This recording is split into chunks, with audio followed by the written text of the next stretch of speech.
The gala at Pemberton House had been arranged in aid of the Foundling Hospital, which was the kind of cause that allowed the wealthy to feel virtuous while drinking champagne and discussing each other's shortcomings.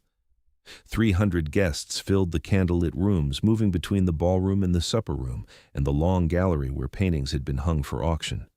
The women wore silk and jewels, the men wore evening clothes and opinions, and in a corner of the supper room, near the tall windows that overlooked the darkened garden, 4 women were discussing the Duchess of Ashworth. "She is his greatest mistake," said Lady Fairfax. She said it with the casual authority of a woman who had been pronouncing judgments on other people's marriages for 30 years, and who had never once considered that her own might warrant similar scrutiny. She held a glass of champagne in one hand and a small plate of oysters in the other, and she delivered her verdict in the particular tone that London society reserved for truths that were understood to be universal. The match was incomprehensible from the beginning. A duke of his standing, his fortune, his connections, marrying a woman with no family, no dowry, and no particular beauty. His mother must have been appalled. "His mother was dead by then," said Mrs. Cavendish, who was sitting beside Lady Fairfax, and who contributed to most conversations by correcting other people's facts. "She died the year before. If she had been alive, it never would have happened." "Precisely my point," Lady Fairfax said. "Without his mother's guidance, he made a catastrophic error of judgment. The girl was a governess, for heaven's sake, a governess in the home of Lord Pemberton's younger brother. She had no connections, no accomplishments, no training for the kind of life a duchess is required to lead. And now, look at her." She gestured with her champagne glass toward the ballroom, where the Duchess of Ashworth was visible through the open double doors, standing near the edge of the dance floor in a gown of deep green silk. She stands at the side of every event. She barely speaks. She has made no effort to cultivate friendships among the women whose support she requires. She has hosted precisely 1 dinner in 2 years of marriage, and it was, by all accounts, a disaster. The soup was cold, the conversation was worse, and half the guests left before the pudding. "I heard the footman dropped a tureen," added Lady Spencer, who was the youngest of the 4, and who participated in gossip with the eager enthusiasm of someone who had not yet learned to disguise her appetite for it. "I heard the Duchess attempted to discuss philosophy at the table," said the 4th woman, Mrs. Aldrich, who was older than the others and who delivered this observation as though discussing philosophy were roughly equivalent to committing arson. "Philosophy? At a dinner party? The woman has no understanding of what is expected of her." "She has no understanding of anything," Lady Fairfax agreed. "She is his greatest mistake, and the tragedy is that he is too proud to acknowledge it. He defends her. He brings her to events like this one, where she stands in corners looking lost, and he expects us to pretend that she belongs here." Lady Fairfax took a sip of champagne. "She does not belong here. She never will." The Duke of Ashworth was standing 11 feet away, behind a marble pillar, with his back to the 4 women and his hands clasped behind him.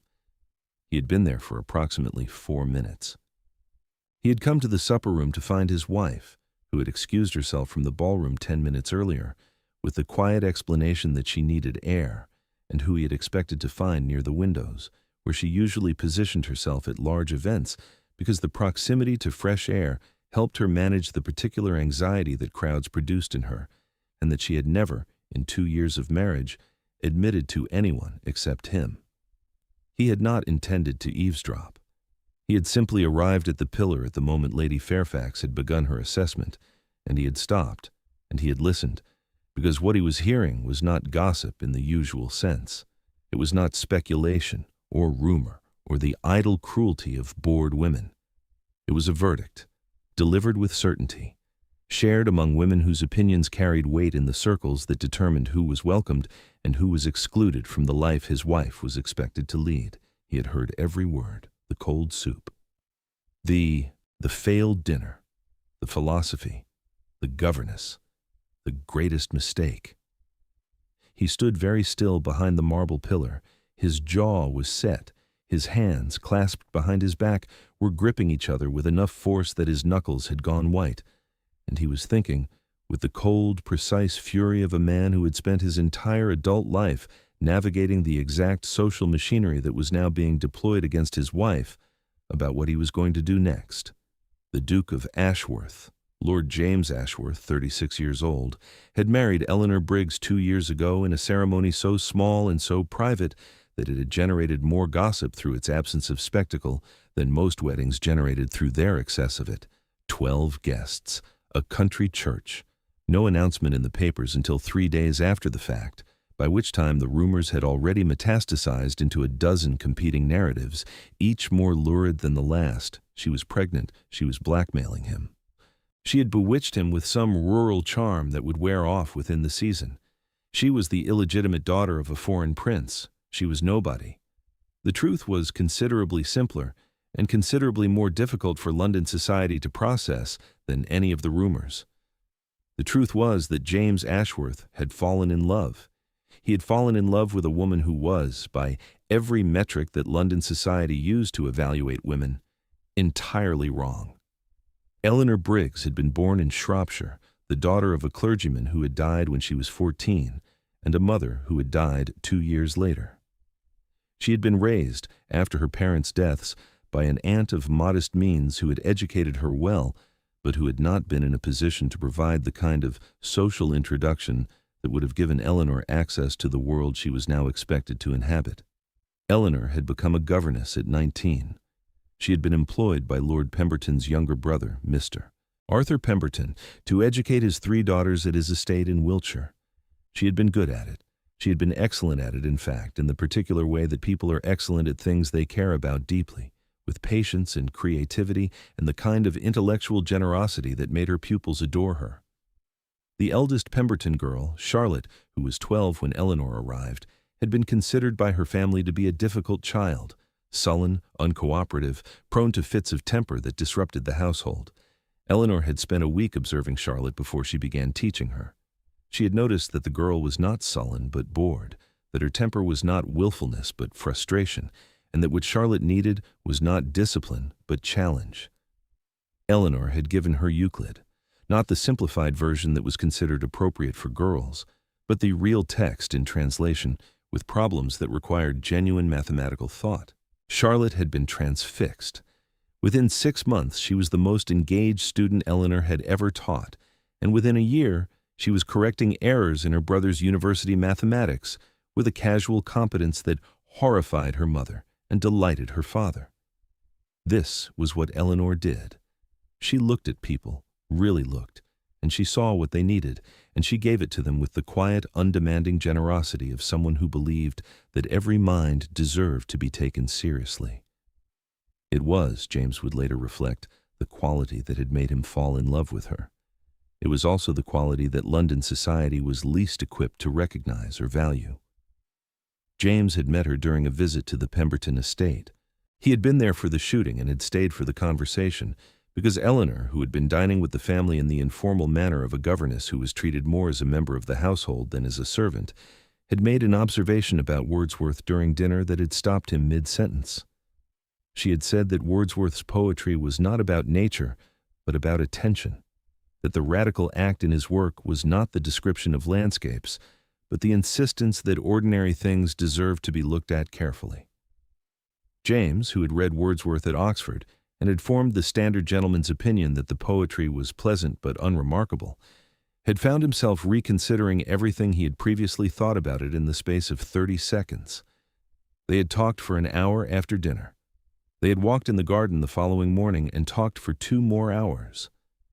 They had corresponded for 3 months after his return to London, letters that grew progressively longer and more personal, and that James kept in a locked drawer in his study because they contained, in Eleanor's careful handwriting, the most honest and intelligent observations about art, literature, philosophy, and human nature that he had ever encountered. He had proposed by letter. She had accepted by letter. And they had married in the country because Eleanor had understood, with the practical intelligence that characterized everything she did, that a London wedding would be a spectacle she was not equipped to manage, and that the scrutiny would begin soon enough without inviting it prematurely. The scrutiny had been immediate and unrelenting. Eleanor had arrived in London as the Duchess of Ashworth with no allies, no social training, and no understanding of the elaborate unwritten rules that governed the behavior of women in her new position. She'd understood, abstractly, that being a duchess would require social performance. What she had not understood was the scale of it, the morning calls that had to be made in specific order, the invitations that had to be answered within specific time frames, the elaborate hierarchy of who sat where at dinner and who was acknowledged first at balls and who could be spoken to before they had spoken to you. She had made mistakes. She had made many mistakes, each one catalogued and circulated through London's drawing rooms with the efficient cruelty of a system designed to identify and punish outsiders. She had worn the wrong dress to Lady Pemberton's music hall, a simple muslin gown that would have been perfectly appropriate in Wiltshire, but that, in a London drawing room filled with silk and satin, marked her immediately as someone who did not understand the rules. She had curtsied incorrectly to a marchioness at her first ball, bending too deeply, which was a gesture reserved for royalty and which had produced a ripple of barely suppressed amusement among the women who witnessed it. She had used the wrong fork at a dinner hosted by Lady Cavendish, the fish fork for the meat course, and she had seen Mrs. Cavendish notice, and she had seen Mrs. Cavendish lean toward her neighbor and whisper, and she had understood in that moment that every error she made would be observed, recorded, and distributed. She had failed to return Lady Fairfax's morning call within the requisite 3 days. She had, at the one dinner she had hosted, attempted to steer the conversation toward subjects she found interesting, philosophy, education, the reform of the poor laws, rather than the approved topics of weather, fashion, and which families were ascending or declining in the social hierarchy. The soup had indeed been cold. The footman had indeed dropped a tureen, and half the guests had indeed left before the pudding, though this had less to do with the quality of the evening than with the speed at which the story of the Duchess's conversational choices had spread through the table, causing several of the more status-conscious guests to conclude that remaining would associate them with a hostess who was already, by dessert, being categorized as a failure. Eleanor had absorbed all of this. She had absorbed it the way she absorbed everything, quietly, carefully, with the particular attention of a woman who had spent her life learning to read rooms and adapt to circumstances that were not of her choosing. She had not complained to James. She had not wept in front of him. She had simply become, over the course of 2 years, progressively quieter at social events, standing in corners near windows, speaking when spoken to, retreating into the careful invisibility of a woman who had concluded that her presence in these rooms was a problem she could not solve, and that the safest strategy was to take up as little space as possible. James had watched this happen. He had watched the woman whose conversation had stopped him mid-sentence at a dinner table in Wiltshire become a woman who barely spoke at all in London, and he had felt the slow, grinding guilt of a man who had married someone for her mind and then placed her in a world that punished her for using it. He had told himself that it would get better, that society would adjust, that Eleanor would find her footing. He had been wrong. And now, standing behind a marble pillar in the supper room at Pemberton House, listening to 4 women describe his wife as his greatest mistake, he understood with absolute clarity that the adjustment he had been waiting for was never going to come from society. It was going to have to come from him. He stepped out from behind the pillar. He did not announce himself. He simply walked forward, into the space where the 4 women were sitting, and he stood there until Lady Fairfax looked up and saw him. The color drained from her face with a speed that suggested she had calculated, in the space of a single second, exactly how much of her conversation he might have overheard, and had arrived at the worst possible answer. "Your Grace," she said. Her voice had the bright, strained quality of a woman attempting to sound delighted while internally composing her last will and testament. "What a pleasure. We were just—" "I know what you were just," the Duke said. His voice was quiet. It was the particular kind of quiet that does not need volume, because it carries authority of a different kind, the authority of a man whose displeasure has tangible consequences. "I heard every word." Silence. Mrs. Cavendish set down her plate. Lady Spencer's face went the color of fresh cream. Mrs. Aldridge developed a sudden interest in the pattern of the tablecloth. "You described my wife," the Duke continued, "as my greatest mistake. You said she does not belong here. You said she has no understanding of what is expected of her." He paused. "I would like to offer a correction." Lady Fairfax opened her mouth. The Duke did not give her the opportunity to fill it. My wife is the former Miss Eleanor Briggs of Shropshire. She is the daughter of a clergyman and the most intelligent person I have ever met. Before our marriage, she educated 3 children with such skill that all 3 of them can now read Latin, discuss natural philosophy, and conduct a conversation of substance, which is more than I can say for the majority of the women in this room, including the 4 of you. Lady Fairfax's champagne glass tilted dangerously.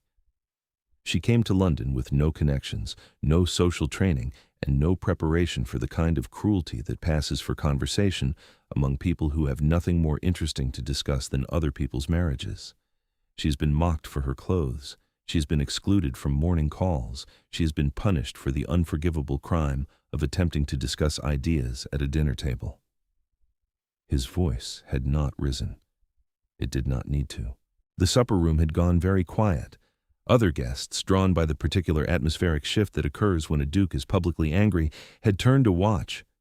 And despite all of this, the Duke said, she has conducted herself with more grace, more patience, and more dignity than anyone in this room has had the decency to notice. She has not complained. She has not retaliated. She has not done any of the things that you, Lady Fairfax, would certainly have done if you had been subjected to the same treatment. A pause. My wife is not my greatest mistake. Marrying her was the single wisest decision I have ever made. My greatest mistake was believing that the people in this room deserved her presence. He turned. He walked out of the supper room.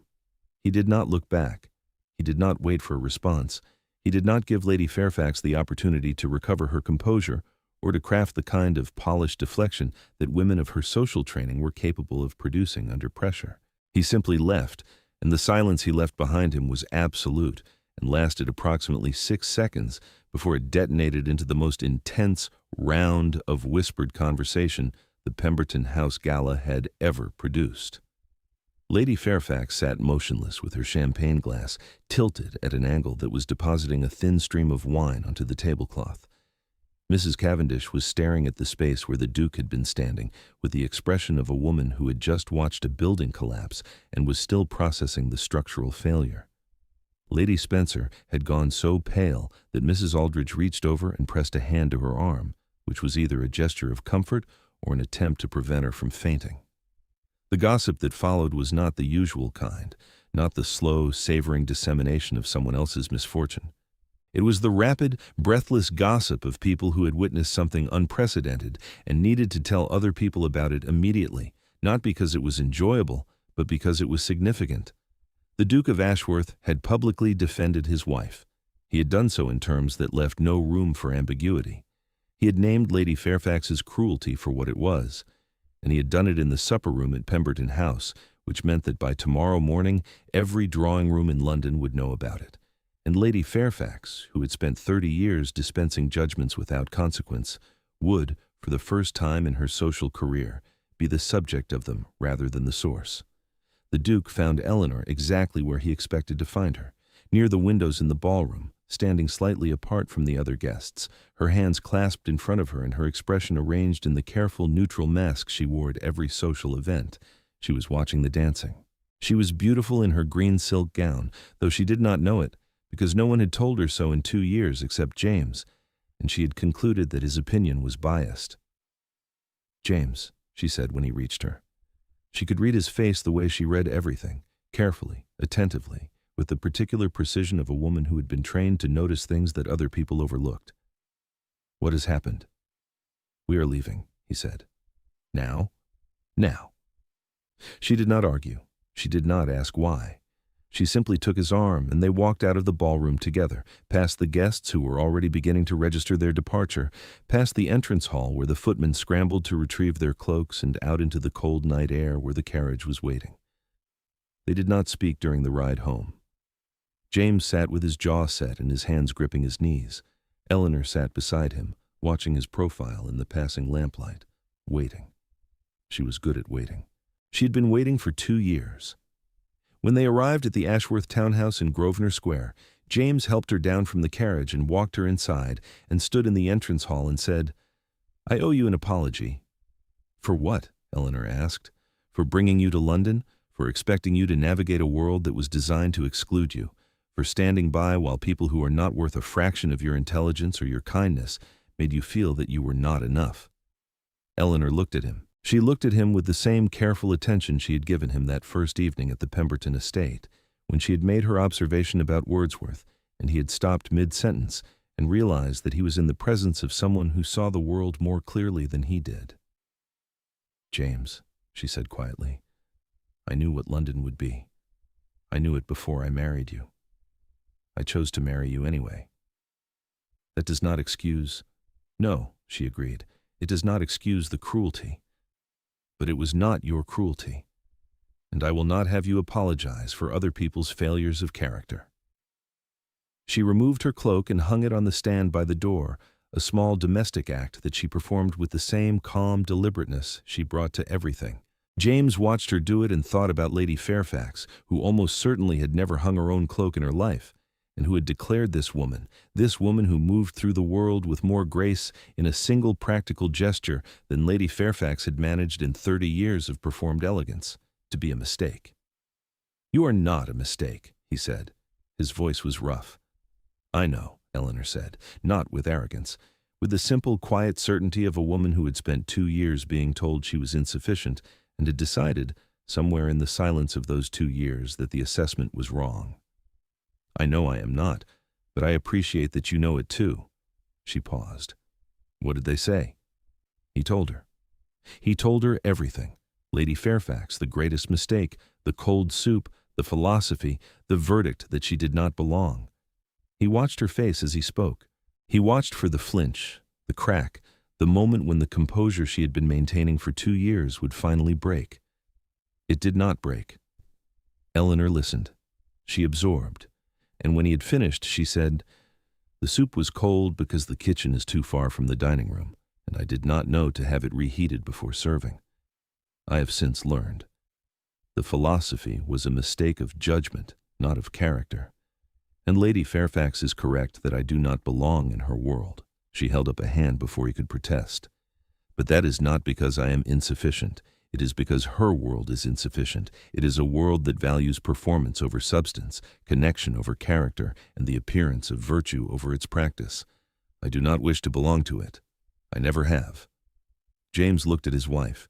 He looked at the woman who had been standing in corners at galas for 2 years, absorbing insults she never repeated, and managing anxiety she never admitted, and who was now standing in their entrance hall, telling him, with perfect calm, that the world that had rejected her was the one that was lacking. "What do you want?" he asked. "I want to stop pretending," Eleanor said.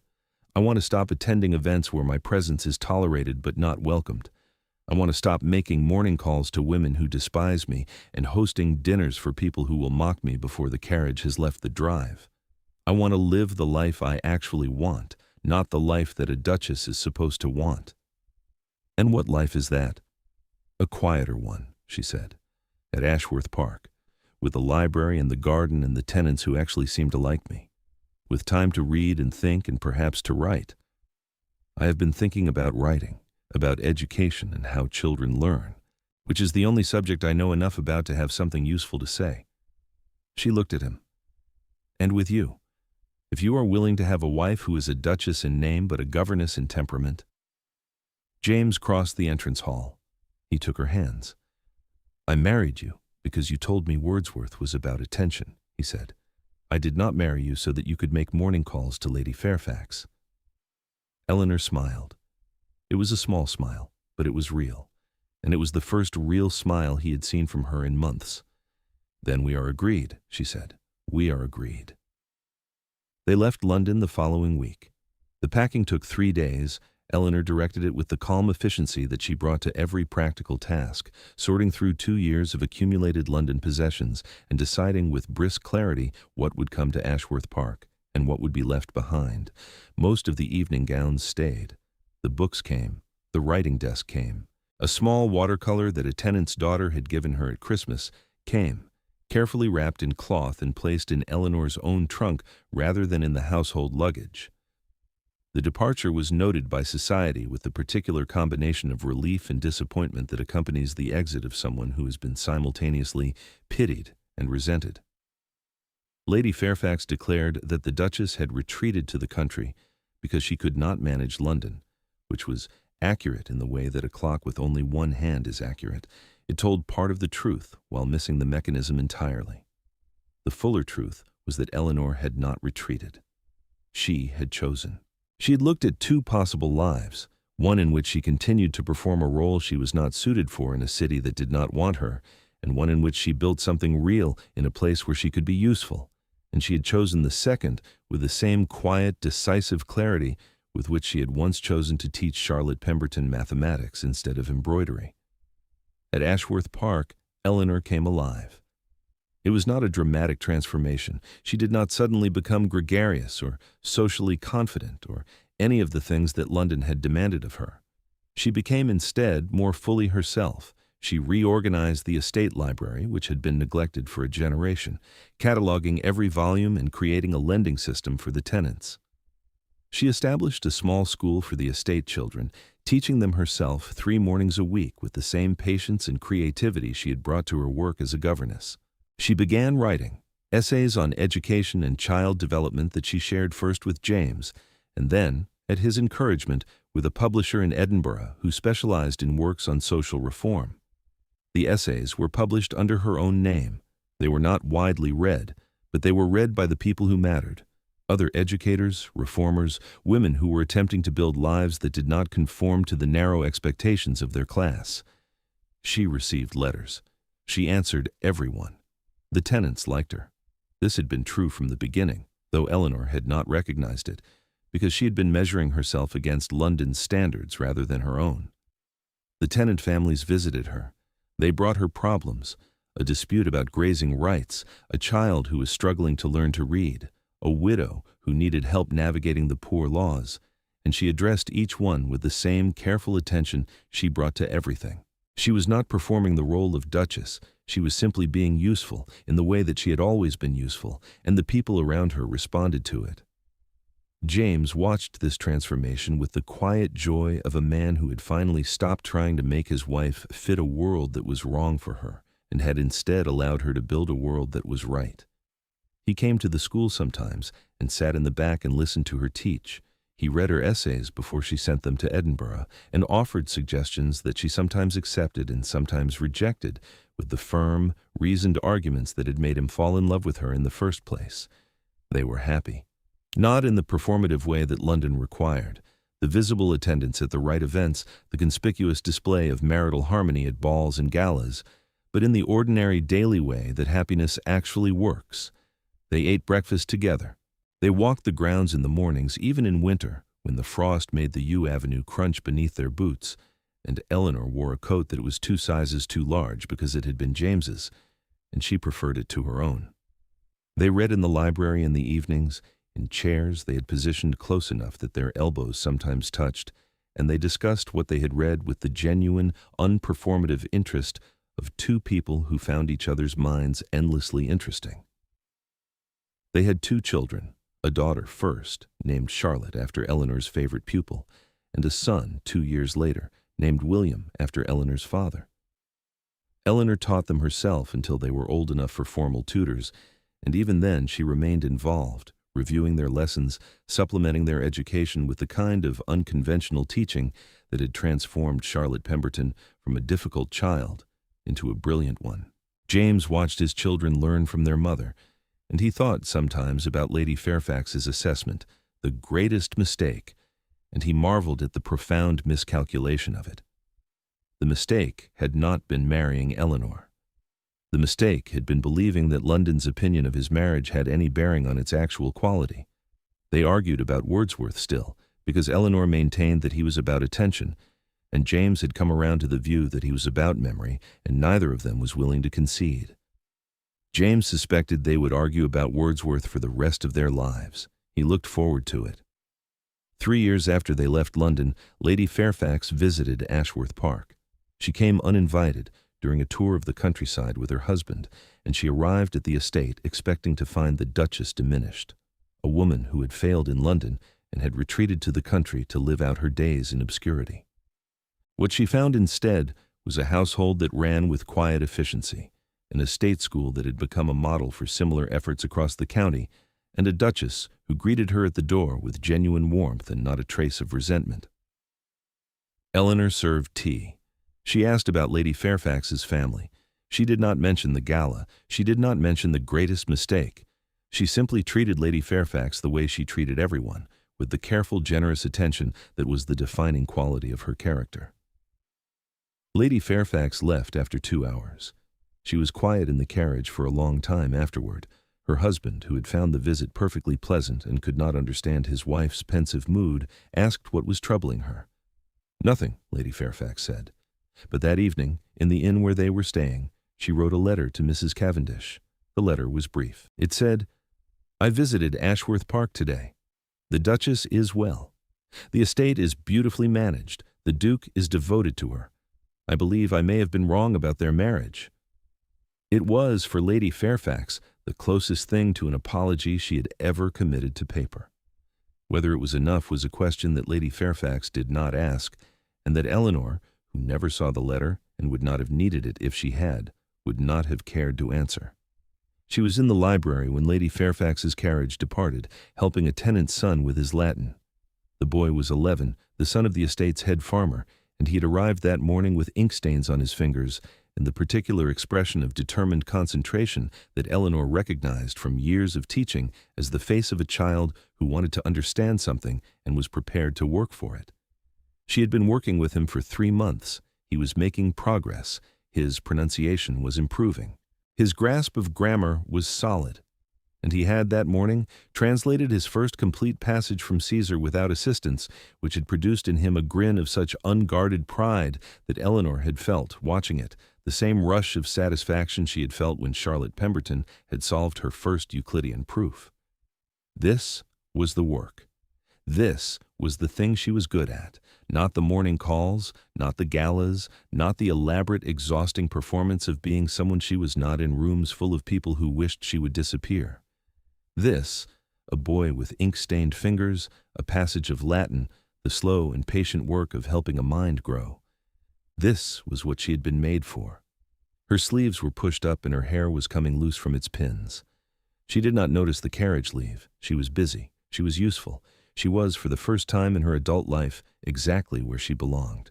And the Duke of Ashworth, who had walked past the library door on his way to the study and had paused to watch his wife teach, stood in the corridor for a long moment with an expression that Lady Fairfax, had she seen it, would not have been able to describe as anything other than what it was.